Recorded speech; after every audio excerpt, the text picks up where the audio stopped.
someone that they can be proud of. And I watch that, and sometimes people look at a certain child and they'll say, oh, he can't do anything, or she'll never make anything of herself. But to be able to awaken that seed of God's light in them is so valuable. And to see them be able to stand up and walk with pride, hold their heads up. It's wonderful to watch, and I've seen it hundreds and hundreds of times.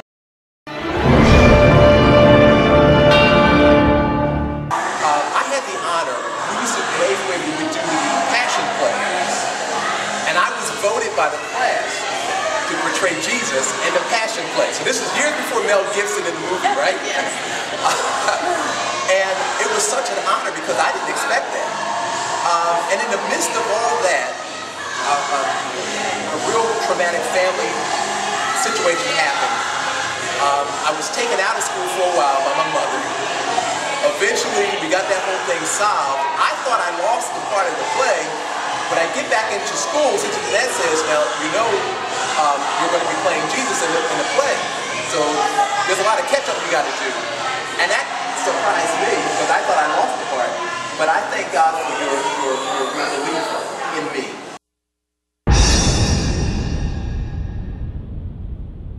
But last year we had a visitor in the 7th grade, and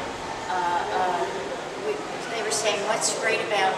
Tell them about Desales." And one boy, and he's a character, and I thought, what's he going to say when he stands up? You know, and he said, "Do you know what's good about this school? We have so many different programs and activities that everybody can be good at something." A 7th grade boy. I didn't expect that from him. Right. You never know. Anything. Yeah, right. When you say let everybody talk, you never know what they're going to say.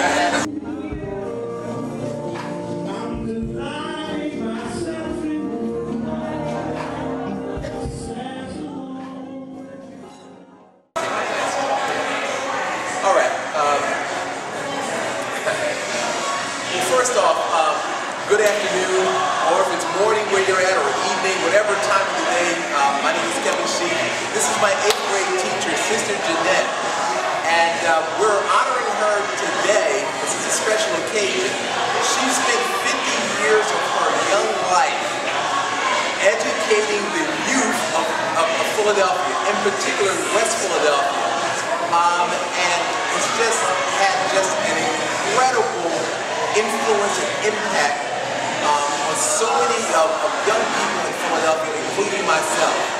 Now, I know this probably, for all of you who are watching this, I mean, I'm 51 years old, right?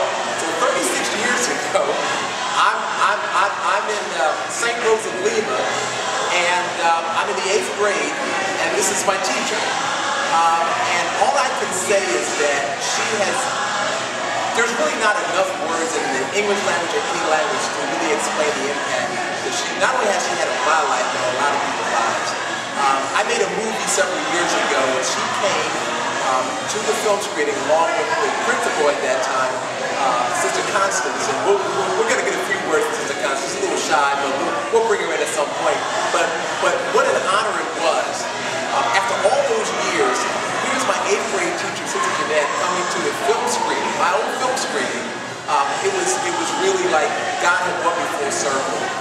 So we're honoring Sister Jeanette tonight at Elder Marietta's Night and Lights annual awards dinner because of her selflessness, because of her heart, and just her service to God.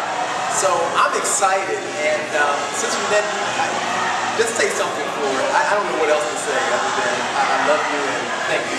Thank you. Well, talk about coming full circle. This is it. There's an example right here. And yes, for 40 years. 40 years I've worked with kids in West Philadelphia. And it's been a treasure to my life. I've had sadnesses and joys, great joys. And I think that being here tonight too, Kevin, just makes that all worth it. And God is good. Yes. God is good all the time. And you know, God has preserved you. I mean, because we were just, before the cameras came on, I was talking to Sister Jeanette. She really hasn't changed. And she's looking at me saying, you haven't changed. You know? But Sister, let me ask you, how did you, can you kind of just walk us through, how did you become a nun? How did that all come about?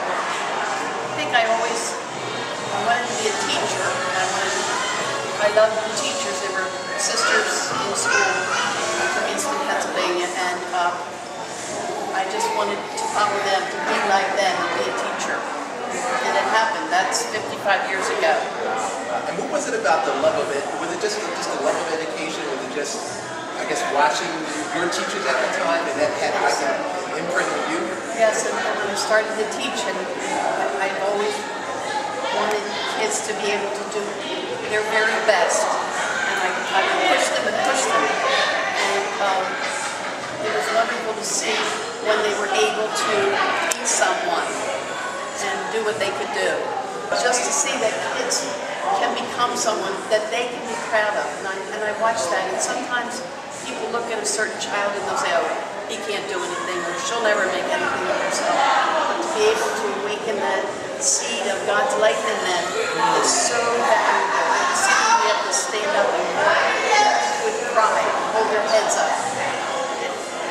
It's wonderful to watch, and I've seen it hundreds and hundreds of times. Yeah, and so Jeanette, you made a good point, because it's seeds that you were planting, you know, and this is why, and it's funny because I do a lot of work with young men, and I often use my own life as an example, you know, so no matter where they're at, no matter the muck and mire that they're in, it doesn't mean that's where it's going to stop, you know, and I believe very heavily in speaking life, you know what I mean? I think it's in Ecclesiastes, it says, speak life, you know, I put life and death before you, choose life, you know, and because you never know how, with that seed that you plant, how that's going to germinate and grow over time, you know, and I agree with you that the blessing is when you see young people, and then you see them as teenagers, and then you see them as adults, and you see their accomplishments, and you see they have their own family, and it's like there's no price tag in it, there's no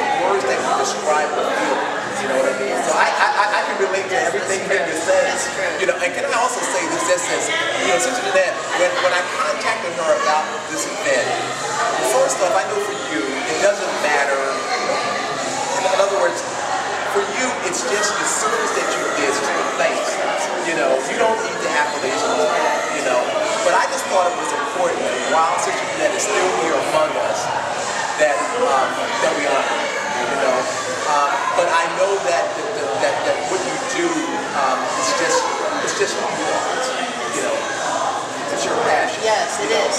And I know what I was going to ask too. West Philadelphia, because obviously you have spent basically all your teaching life. Yes, just about, yes. Just about in West Philly. What was it? How did that come about? Was that just an assignment? Yeah, when you're a nun, just get a letter in the mail. It's like in the Army. It says go to. Right. I was sent to St. Rosalie in West Philadelphia. And it's been a joy of my life ever since I lived here ago. That's where Sister Jeanette and I connected, and she was very pivotal in my life when I got to 8th grade. There were family issues that I was dealing with, and just a lot of trauma, and she was that pillar, that pillar of strength, that post, and I'll never forget what we did in my life. You know, it was really a transformative time for me in my own life. Something else, and I don't know if we talked about this, but I had the honor, we used to, in 8th grade, we would do the passion plays, and I was voted by the class to portray Jesus in the passion play. So this is years before Mel Gibson in the movie, right? Yes. And it was such an honor because I didn't expect that. And in the midst of all that, a real traumatic family situation happened. I was taken out of school for a while by my mother. Eventually, we got that whole thing solved. I thought I lost the part of the play, but I get back into school, Sister Jeanette says, now, you know, you're going to be playing Jesus in the play. So there's a lot of catch-up you got to do. And that surprised me, because I thought I lost the part. But I thank God for your belief in me. But I could see that, to know what was happening back there in the rest of your life every day. I could see the strength that you had, and it was a marvelous thing that you kept on going despite everything else. Yes. And I'll share something else. We did the play at St. Rose of Lima, but we also did it at another church. And sister, at the end of the play at the other church, a person came up to my mother. Mother and father were at the play, and a person said to my mother, "You don't know how blessed you are. You have the presence of God in your house." Isn't that something? Isn't that great? That is, yes. Talk about full circle, right? Yes, You know, and I know my mother, if she were alive, she would just be so overjoyed. I could just hear her. Yes, and it's seeing you.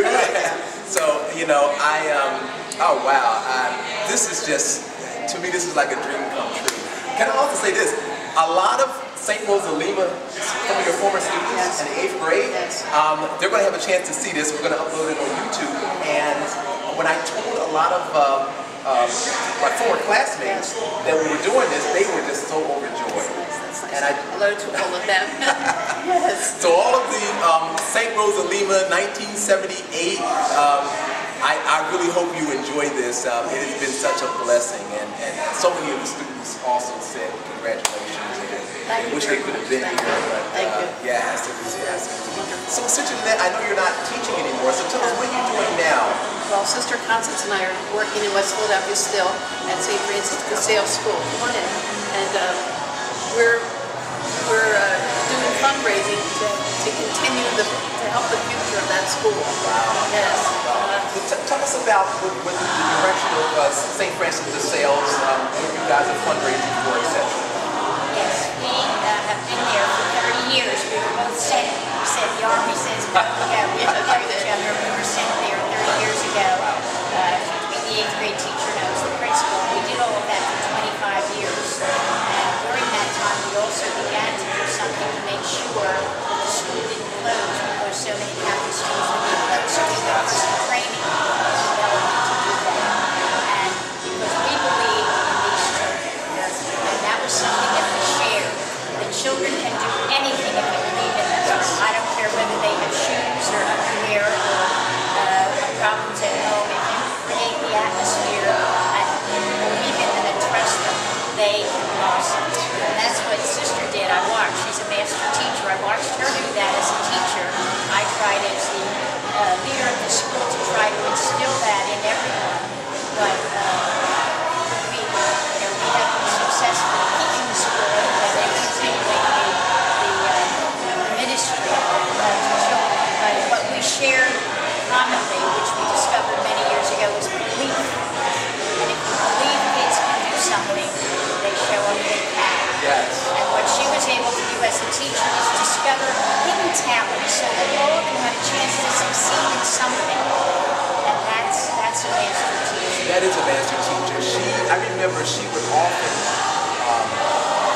just get me to excel, particularly in area of language, speaking, and creativity. You know, I used to draw a lot, and she would challenge me to take that gift and really develop it. And so here I am, all these years later, and I'm doing videos, and I'm doing conferences about family and bringing families together, and the importance of having a mother and a father, and just male-female relationships, because I realized that, particularly in the African-American community, there's so much of a breakdown in the family unit. And so it's all the projects over the years that's starting to come out, all the seeds, so that's what we're right. And you know what's interesting about St. Francis Desales is that it's a mixture of races. Yes, you know, you have children that are African American and Caucasian and Asian and Hispanic and African. African. That's right. There's a large African. You're right. How did that come about, sister?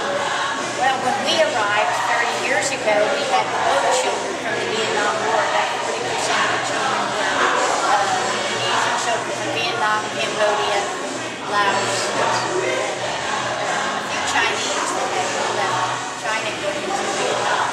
And then we had a lot of African Americans and some Asians. And then as the boat children got a little bit more educated, then we began getting the students from the wars in Africa. So it's a place where we have always welcomed a stranger. Whoever comes in, we're welcome them. And so it creates a good atmosphere.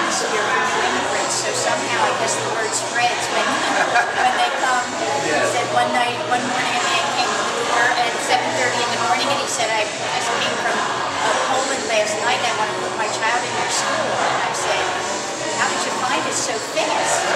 He said, in Warsaw, they tell you when you get to Philadelphia, go to St. Francis Desales. Well, we've laughed about that for a long time. Wow, word travels. We laughed about that. But we have always welcomed everybody, and the children feel that way. If there's a problem in the school, I can't think of any time that was really about race or ethnicity or anything. It could be the he said, she said, that happens with young teenagers, but they've always. And I remember one time last year we got a little girl from Chile, and this beautiful African American child came up and said, "Sister, don't you worry. It's for third grade. We will take good care of you." Wow. And that's the attitude. That child is expressing the attitude of the whole school. It's a family atmosphere. It is, yes. And I sense that. Yes. So when the students come, they don't just feel like a student, but really like a family. Yes. And that's what St. We Francis celebrate. is. We celebrate. Yes. We celebrate everything. We celebrate when we get a new child from another class. Well, we're getting somebody from Australia. Yeah. Isn't that wonderful? Right. But last year we had a visitor in the 7th grade, and they were saying, "What's great about? Tell them about Desales." And one boy, and he's a character, and I thought, what's he going to say when he stands up? And he said, "Do you know what's good about this school? We have so many different programs and activities that everybody can be good at something." And a 7th grade boy, I didn't expect that from him. Right. You never don't know. pins and needles like Yeah, right. When you say let everybody talk, you never know what they're going to say. But that's what he put in a nutshell. Yeah. And that's exactly, he basically described the mission. Yes, he did. That's the mission. You guys Yes, that's right. about. Yes. It's really an amazing. What is it that keeps you guys just so, I guess, fired up and just so enthusiastic all these years? The children. And seeing people like you. Yeah, it is. That's true. We believe we make a difference. Yes. If you didn't believe that, it wouldn't be worth going to school. We believe we make a difference in the lives of the children. And also, even though we're not in the classroom, we're running the school now, we're in the office right in that hallway, and those little children come by every day. And we give tours of the school where we can go in and introduce them to the adults and visitors that come. So to be with children is really, it's been our life most of the time. Well, raising 5 boys, Yes, right, yes. I can attest to it. That's right. There are, peaks and valleys, but, Yes, there are. but overall, Blessed. We're blessed. Yeah. We say that so often. We are blessed. Yeah. Jesus said once, he said, "Suffer not the little children come to me." Yes. He once said that out of the mouth of babes is That's pouring right. We've heard a lot. We've heard a lot out of mouths of babes. Yes, we have. Lots of surprises Yes. too. Yes. I just got to get, before I close, I just got to get this reaction just now. Because education is dear to me. And I was blessed to have a Catholic education, but a lot of children in Philadelphia, it's difficult.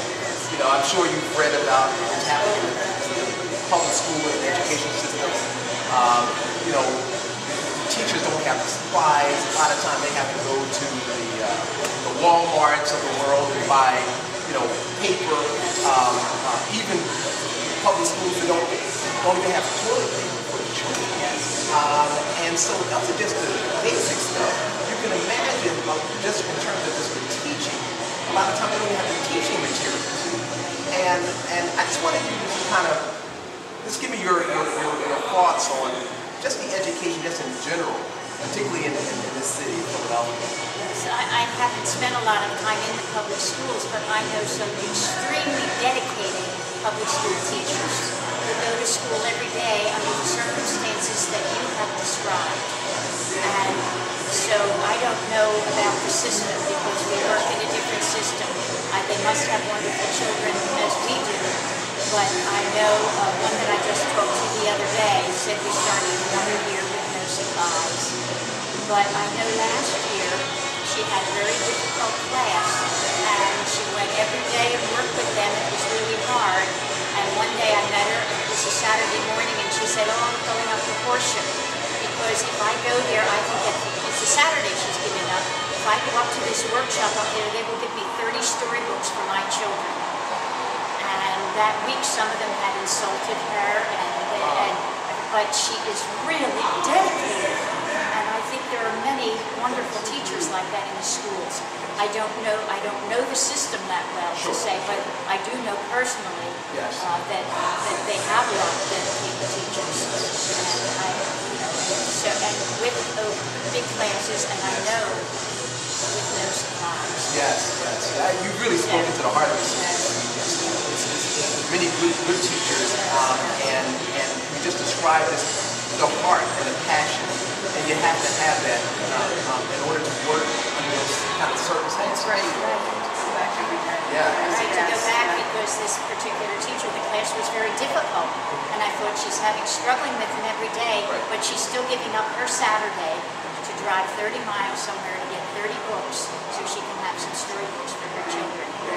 And so it's not just a job, it's a ministry, and that's what we believe in ministry, and I'm sure many of them are too. Sister, you just encapsulated it. It really is ministry. Anytime we do something, we want to service unto God. That's right.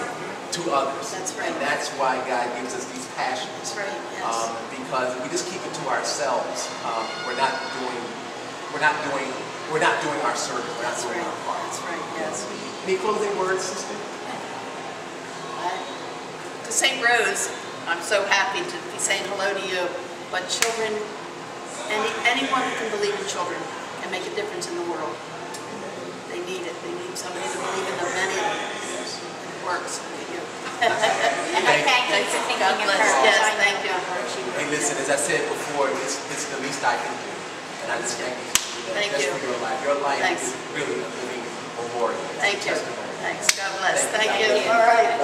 Thank you too. Thank you. God bless you. Thank you. All right. Thank you. Thank you. Let's go eat. All right.